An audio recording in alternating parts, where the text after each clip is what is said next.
Hi there, and thanks for tuning in to another of our regular videos. In this month's video, I promised we'd do it a little differently. We said we'd try and answer a few of the most common questions that we're getting from sellers and buyers at the moment.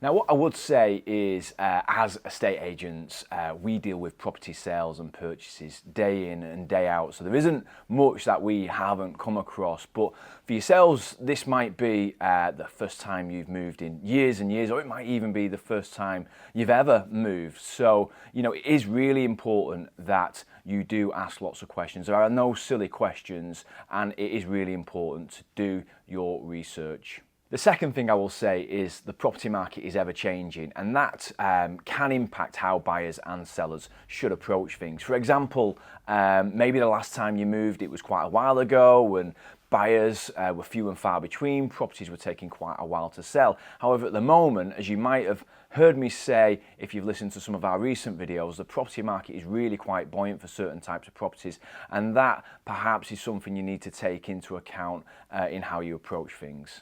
So anyway, with all that said, the first question we're going to tackle, and this is an age-old question, one of the most common questions we get as estate agents, particularly from people who are selling a property for the first time, and it is, should I find a property to buy before I put my own property on the market?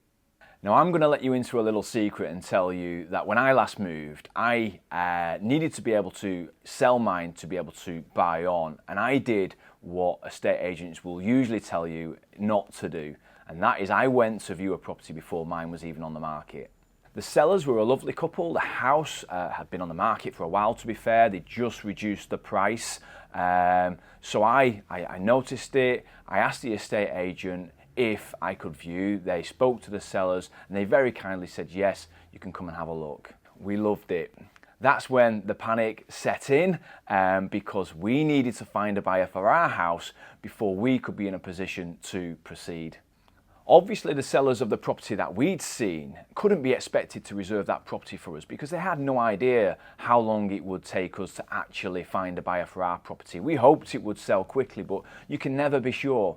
For us, thankfully, it did all turned out very well. It was a happy ending. We managed to sell our property very quickly, and then we made an offer which got accepted. But we were very fortunate, really, because somebody else could have swooped in, which would have left us really disappointed that we'd missed out on our dream home. And another thing that people can overlook in the emotion of it all sometimes is that we had to offer full asking price straight off the bat to secure this property.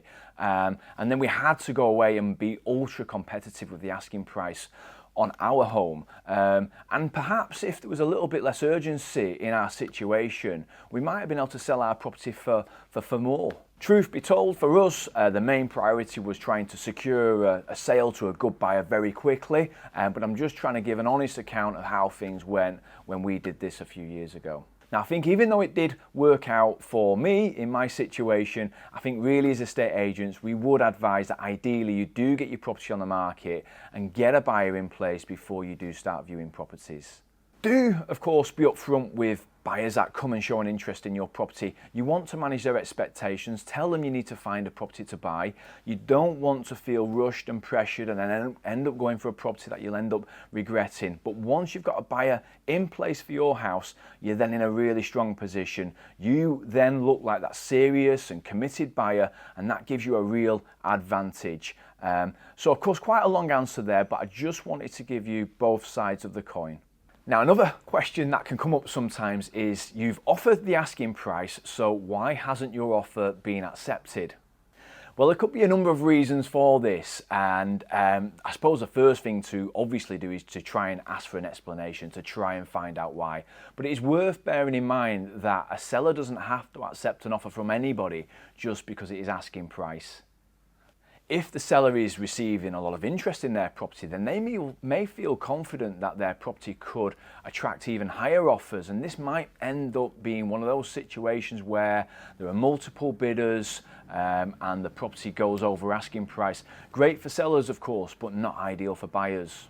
Conversely, a seller may reject an asking price offer in favour of a lower offer. Now, this can be quite hard to get your head around, but the seller may feel more confident in another bidder's position. Perhaps they don't need to sell a property, they're in no chain, or maybe they don't need to obtain a mortgage.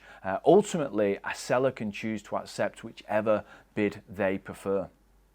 Now, following on from this, the last question I'm going to try and answer today is, should I offer the asking price? Now, you should remember here that estate agents act for the seller. They are ultimately paid by the seller and have a duty to act in the seller's best interest, which is usually to get the best outcome for them, maybe get the best price for them in the ideal time frame for the seller.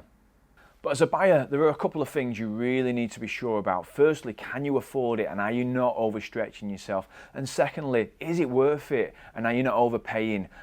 Do your research. Buying a home is likely to be the single biggest purchase you'll ever make. So we hope you found these questions and answers to be useful. If you are thinking of moving in 2025, why not get in touch with us? We're here 8 till 8, 7 days a week. Thanks for watching.